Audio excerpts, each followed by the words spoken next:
All right.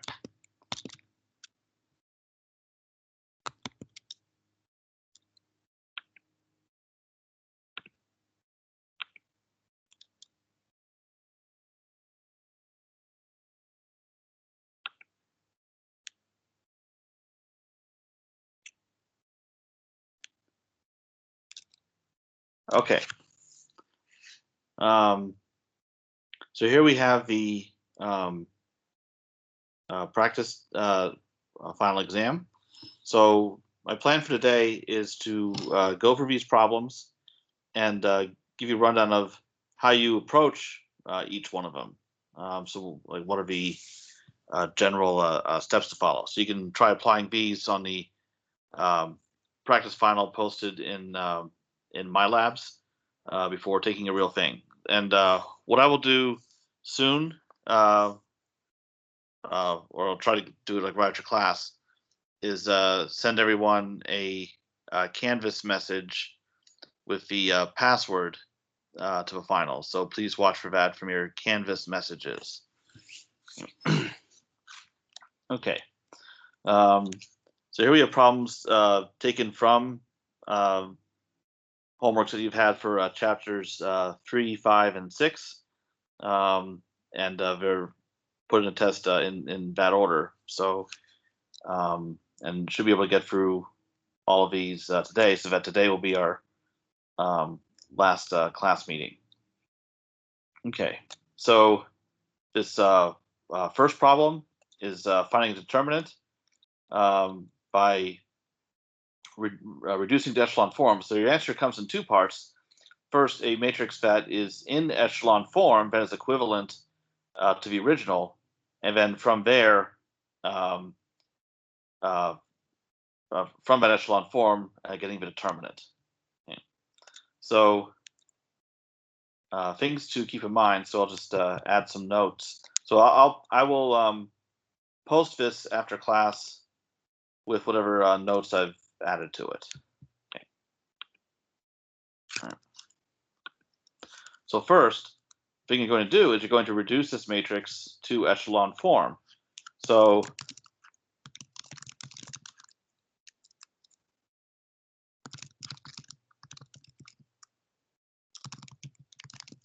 how row operations, come on, affect the determinant. So first,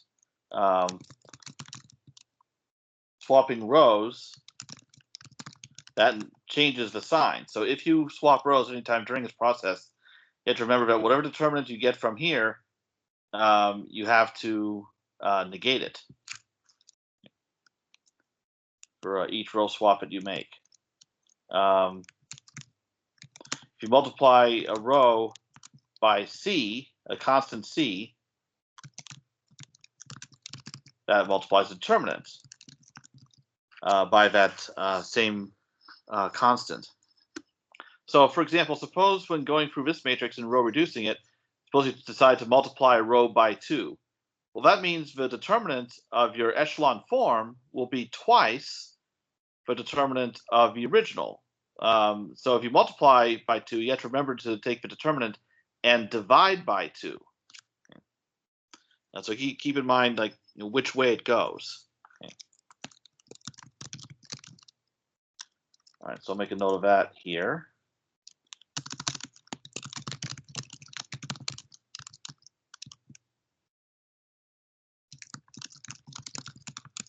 Okay, because it's determinant of the original matrix that you're after. And finally, if you add a multiple of one row to another, no change to the determinant. All right. So that's something to keep in mind as to how the row operations affect the determinant. So then the other thing to use for this problem is determinant of a triangular matrix, which is what you would get from reduction to echelon form. This is an upper triangular matrix that is equal to the product of the diagonal entries.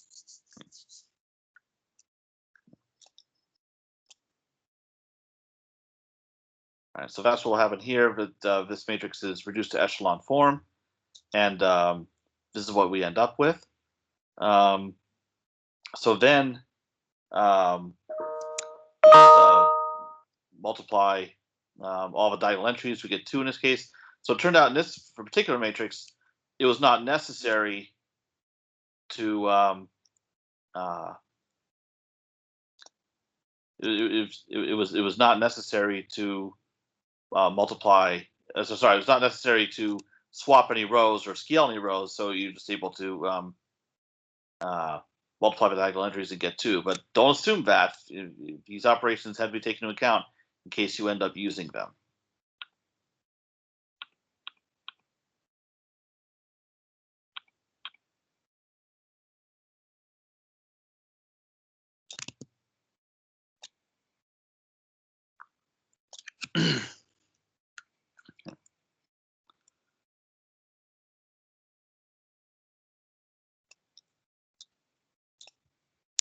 All right.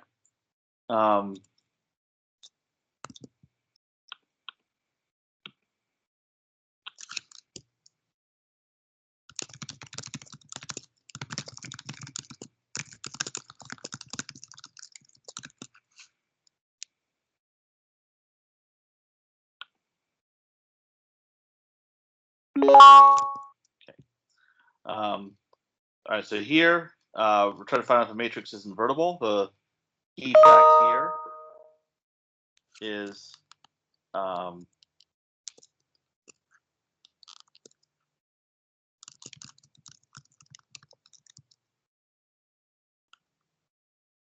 matrix is invertible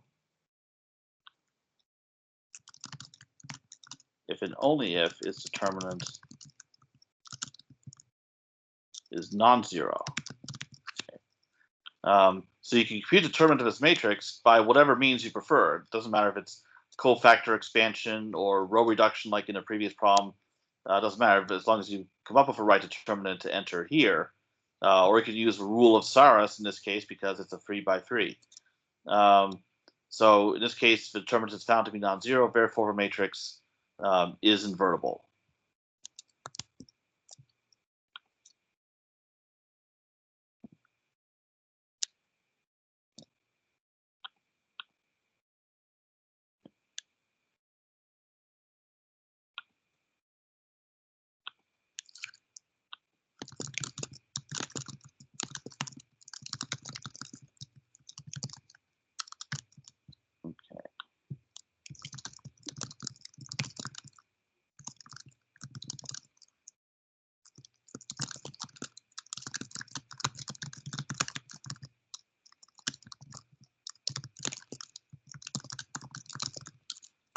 Okay.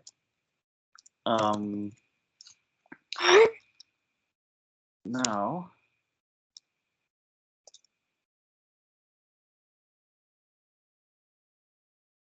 okay, here using determinants to decide if the set of vectors is. Hold on.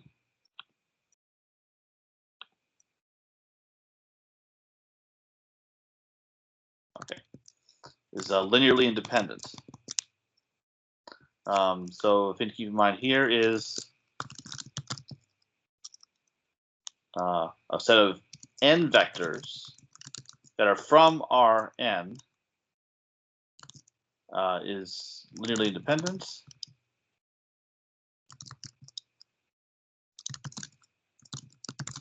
if and only if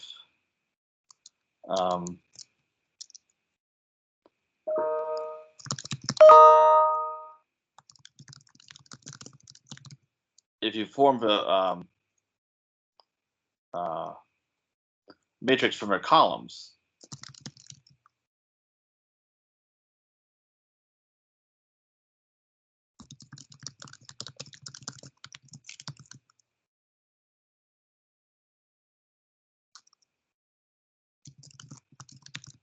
is non-zero. So what happened here is you make a 3 by 3 matrix with these vectors as its columns. And if you take the determinant of that matrix and find it's non-zero, then yes, the vectors are linearly independent.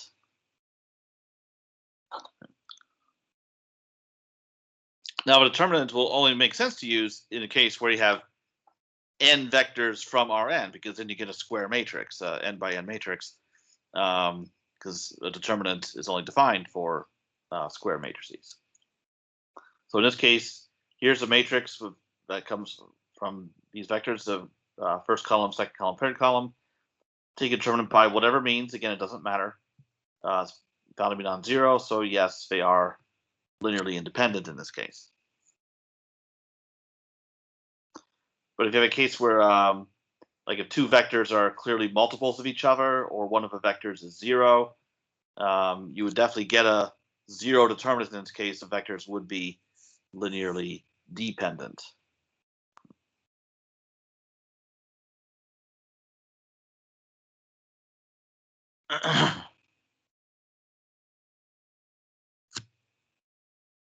All right, here we use properties of determinants to compute determinants of other matrices that are built up from A and B. So the properties being used here is determinant of a product is a product of the determinants. Determinant of a constant times a matrix is equal to C to the n times determinant of the original matrix. So you don't multiply the determinant by 5, it would be 5 cubed because they're 3 by 3. So the size of a matrix is important to take into account in this case. Okay.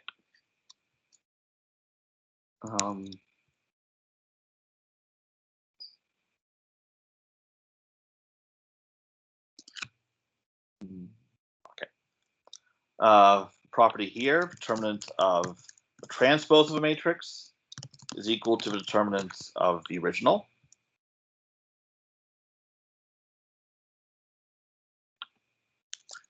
Determinant of the inverse of a matrix is 1 over the determinant of the original matrix.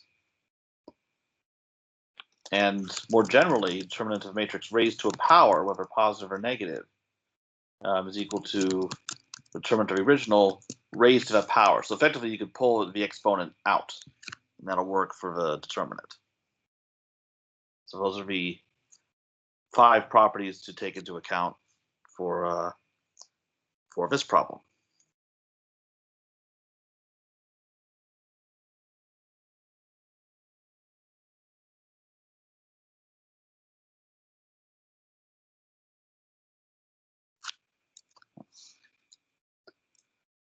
Kramer's rule to compute the.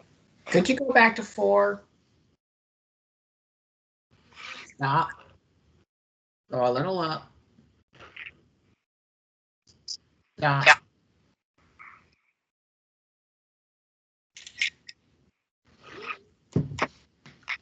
Okay, you're good. All right, so here we have a system of equations, ax equals b. So the matrix A would come from the coefficients of x1, x2, and x3. So this is A equals b, where A is equal to, in this case, 1, 1, 0, minus 5, 0, 5, and then 0, 1, minus 5. Again, just from the coefficients of x1, x2, and x3.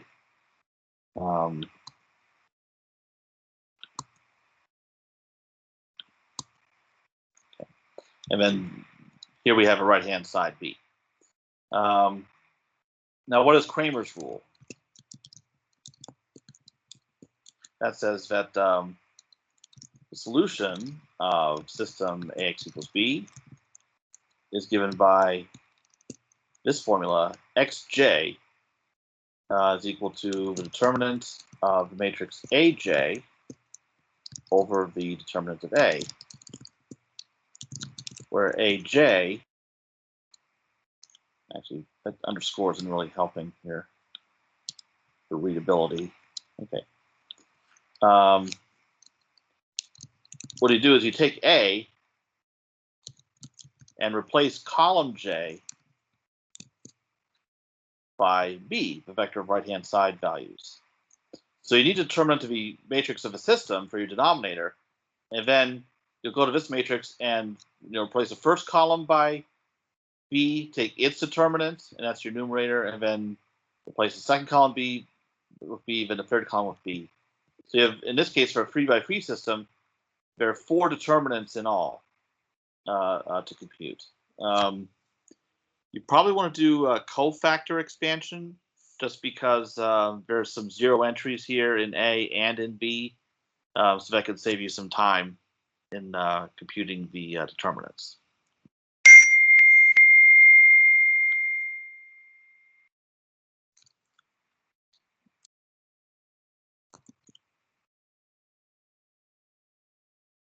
Questions on that one?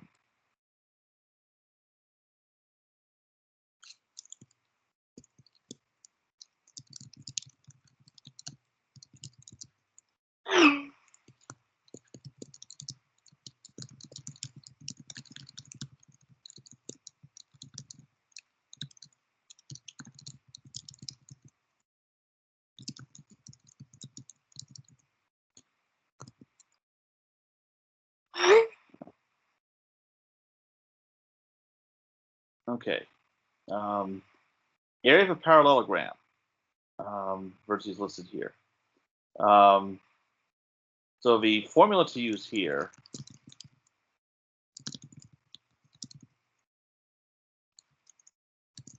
with adjacent edges U and V is the absolute value of a determinant of a matrix that you get by putting U and V as columns. So how do you get U and V in this case?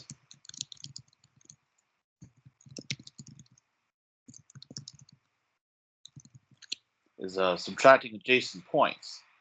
Now, it'd be a good idea to at least roughly plot where these are to see which points really are adjacent to other ones. So for example, if you what you could do is you could pick one vertex, any vertex, and then figure out which 2 are adjacent to it as opposed to which one is opposite it, to get the appropriate vectors of U and V. So it could be any 2 adjacent edges. So for this particular parallelogram, if I choose this to be my starting point, -1, -3, this vertex 13, 2 is the one that's opposite it, so I would not use that one. So I could do this point 4 and 6 minus this one, -1, -3, to get 1 edge, and then 8 and -7 minus -1, -3 to get the adjacent edge, and those would be my vectors U and V to put in my matrix to then take the. So now we're taking a determinant of a 2x2 matrix.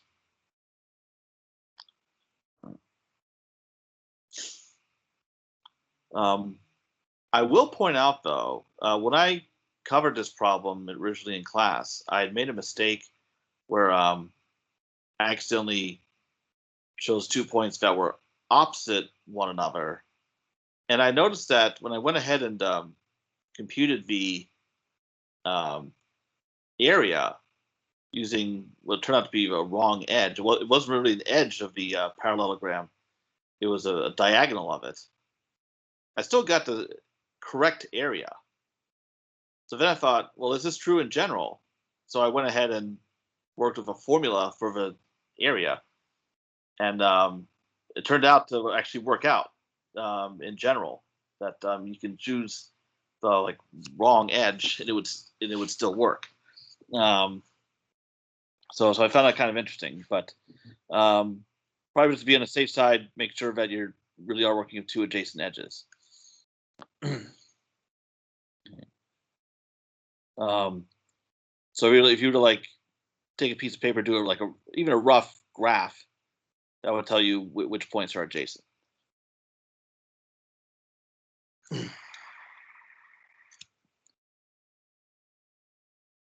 Okay.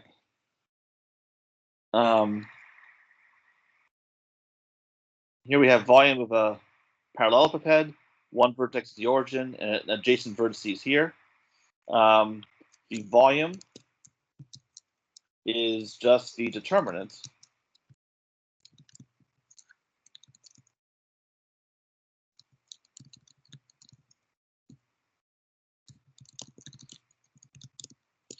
Okay, so if you fill the matrix, whoops,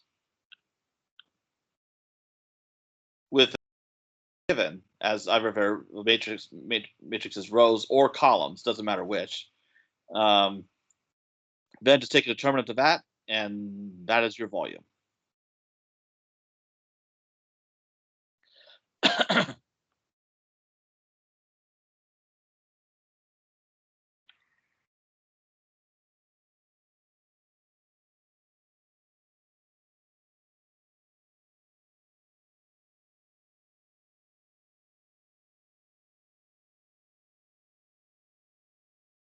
Okay.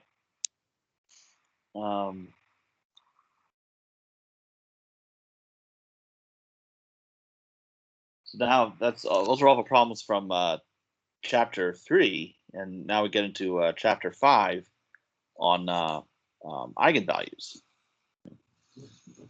So here's a matrix and asks, is lambda equal 3 an eigenvalue of this matrix? So how do you check? So lambda is an eigenvalue if and only if the determinant of A minus lambda times identity is equal to 0. So if you subtract lambda from the diagonal entries only, because those are the only non-zero entries of identity, and take the determinant of a resulting matrix, that determinant must be 0 for lambda to be an eigenvalue. So if you find that it is an eigenvalue, eigenvector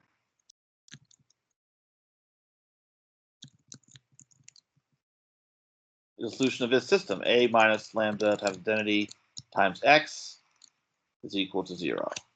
So now you're solving a homogeneous system of linear equations. So you form this matrix, A minus lambda identity, again by subtracting lambda from the diagonal entries. And then you work with this matrix by usual process of row reduction.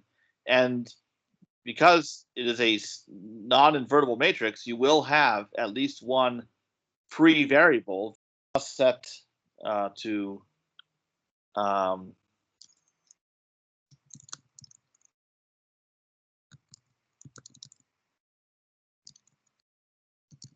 you need to set it to a non-zero value. Otherwise, you would get 0, 0, 0, a trivial solution for this, and that would not be a valid eigenvector. So you set your free variable to be something non-zero, like you can set it to 1, it doesn't matter. And then solve for the remaining variables that are all called basic or pivot variables, and then you'll have n eigenvector.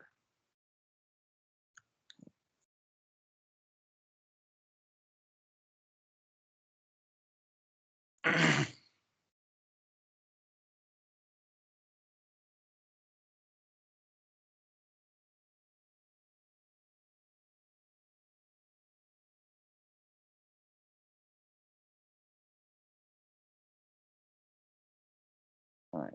Now the next two problems involve finding a characteristic polynomial.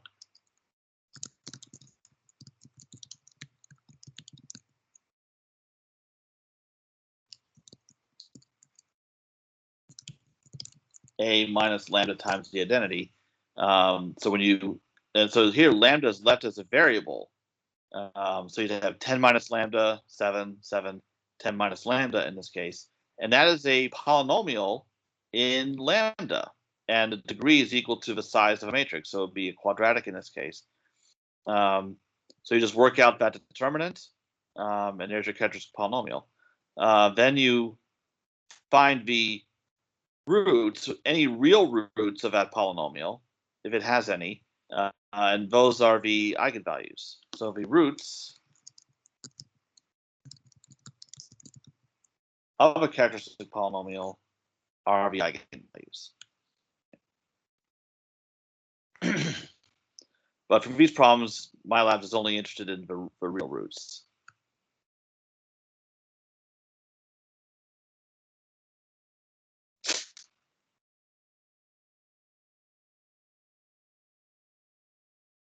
Same thing for this one here. This problem is a 3x3, generally a pain to get the roots of a cubic. So we're only asking for the characteristic polynomial. So you would use a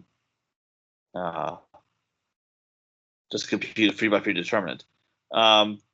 Recommended cofactor expansion over rule of Saros because using row operations, that'd be a real pain. Because of the lambda that's involved in a minus lambda I. Yeah, I think when I did this in class, I just used cofactor expansion.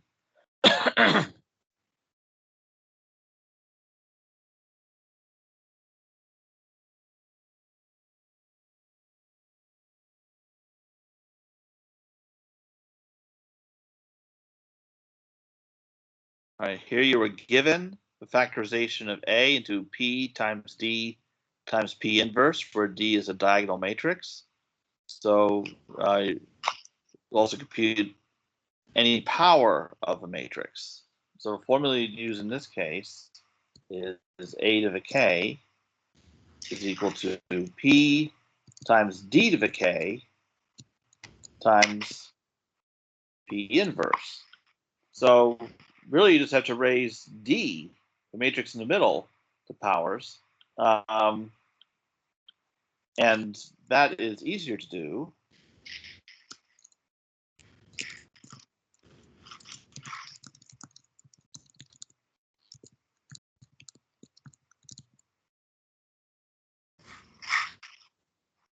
Come on. Okay. So here, raising this to the K power, you just have 1 here and then 2 to the K here. And then you would carry out the multiplication of these three matrices, and that's what will give you this.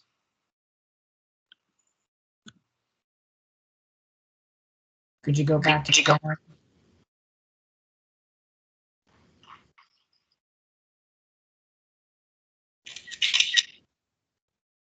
I got it.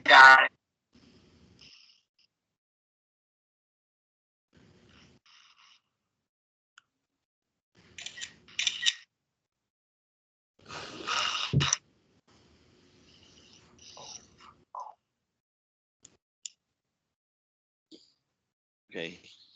Here the goal is to come up with the matrices P and D for the factor this matrix A. In this case, you're given the eigenvalues, or at least the distinct eigenvalues. Now, this matrix is a 3x3, so it's going to have 3 eigenvalues in total, but you don't know. So in other words, one of these is going to be repeated, but at first you don't know which one. So what you do is for each eigenvalue,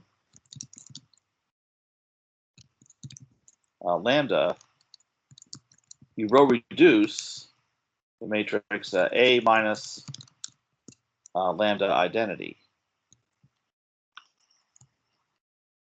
So you go ahead and form that matrix first with lambda equals -1 in this case, and then after that with lambda equal 11, whichever eigenvalues you're given. And then whatever free variables you get,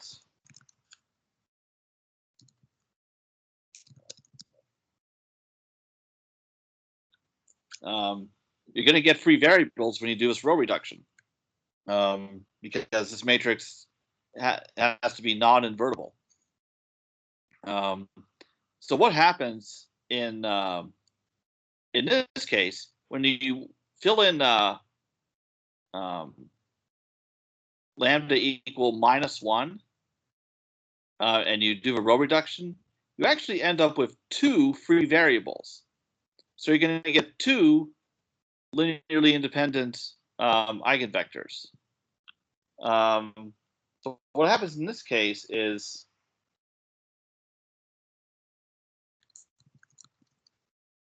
in a situation where you get more than one free variable, you set one of them equal to 1, others equal to 0.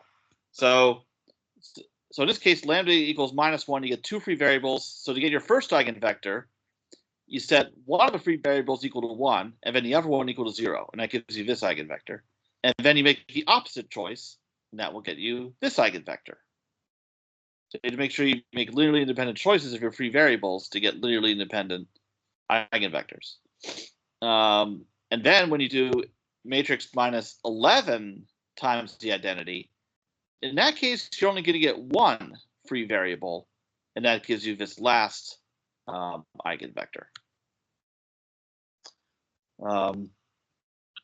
So then the columns of P are the eigenvectors that you get. And then the diagonal entries of D, whoops.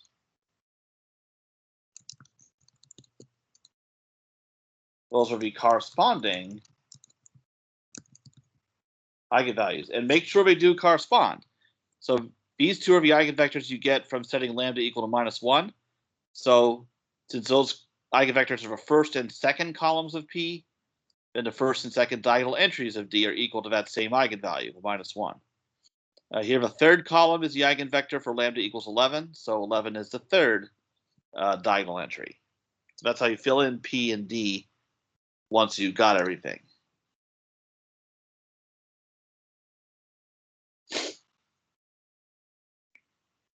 Questions on how you approach this one?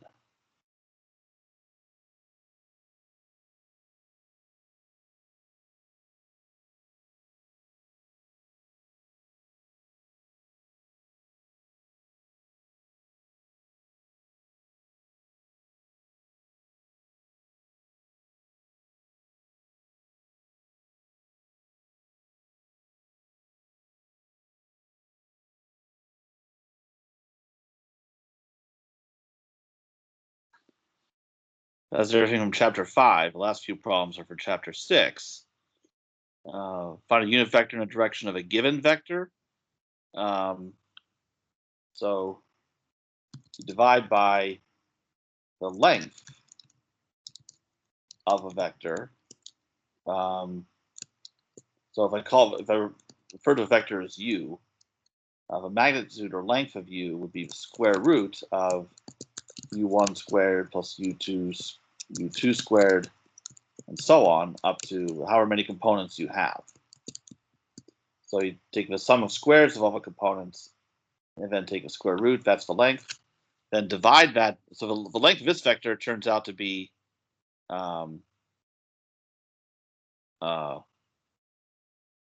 square root of 77/4.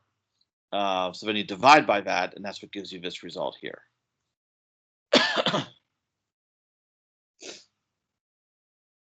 And notice it says type an exact answer, so keep radicals you're using very keypad. Don't just use your calculator and end up rounding. It's not going to like that answer.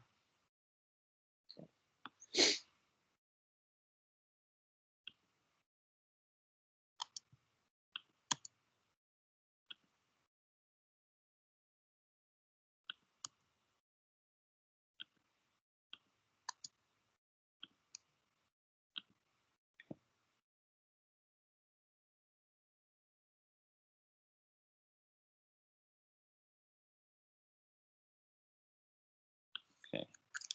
Distance between two vectors, u and z, is the length of a vector u minus z.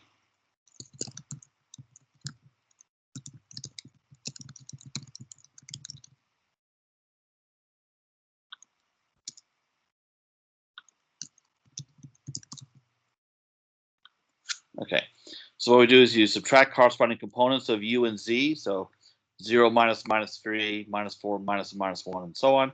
So that vector that you get from subtracting these two, you take the length of that using this formula here, and that will be the distance.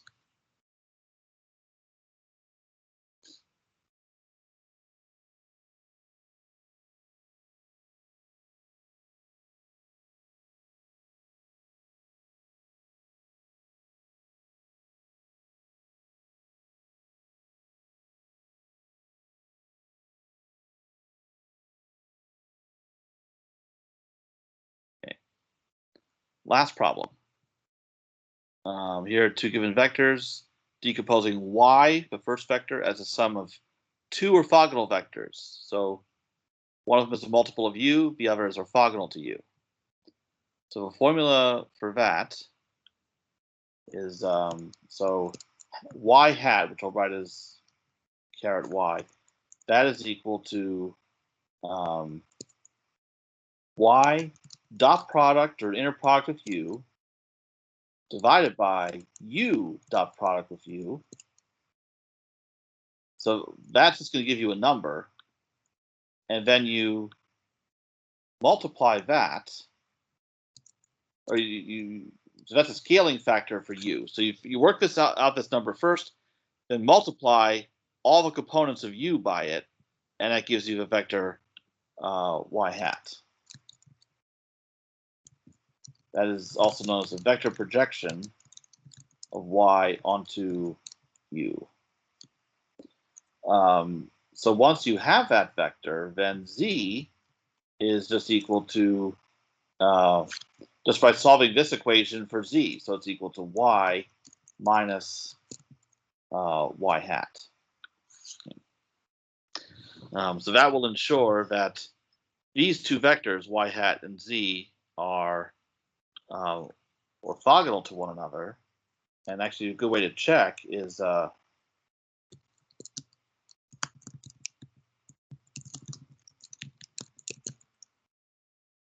take their dot product, so or inner product. So y hat inner product of z must be equal to 0, because that's what it means for two vectors to be orthogonal.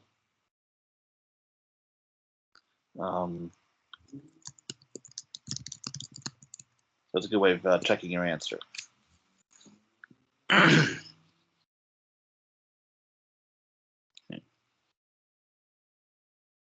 Sure. Yep. Okay. We've actually come to the end. So are there questions about any of these?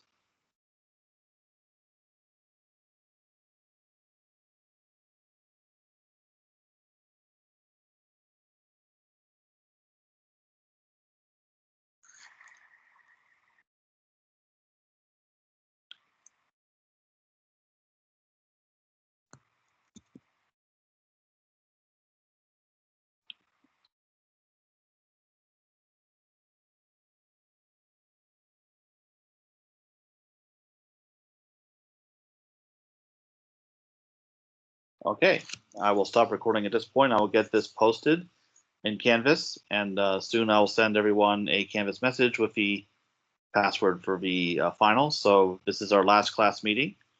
So best of luck with a final. If you have any difficulties with a practice final, certainly you can email me with questions about that. So during finals week, I believe I set it for December 3rd is when the final is due. And then I will review those as soon as possible after it's due to give any partial credit. So good luck finishing up this class and all of your other classes. It's almost over.